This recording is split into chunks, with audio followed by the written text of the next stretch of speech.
Tệ thật sự.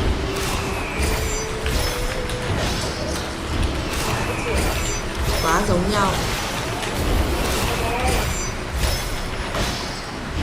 Chán luôn rồi. Nhắn gì đấy.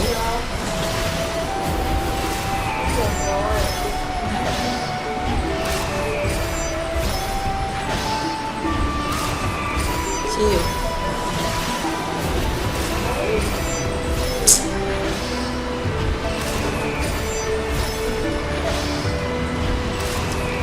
Phí tuổi. Cụ thể là hơn 1 tuổi.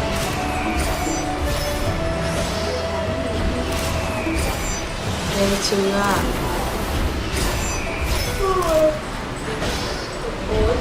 Hơn 20 cây.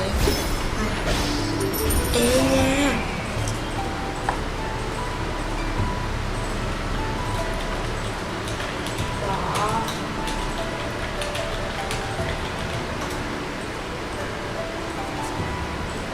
Dùng tiếp.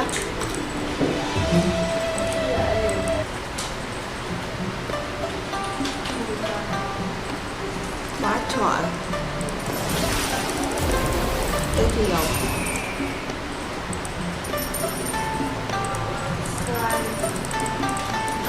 Ngựa cổ. Vẫn không được. Linh bảo đồng thiên. Chờ xíu.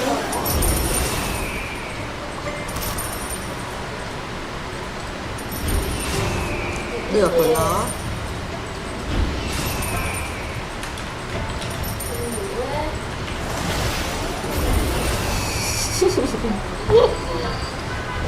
Rồi chứ. Chắc mất. Quá tiện luôn.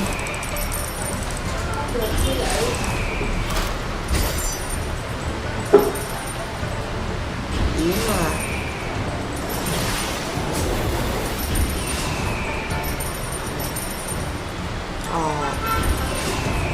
Quá chuẩn.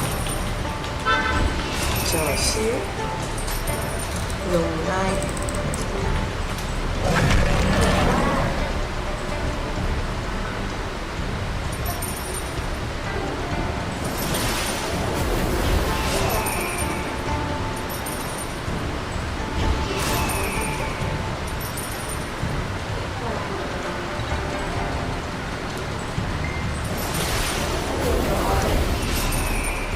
Dùng tiếp.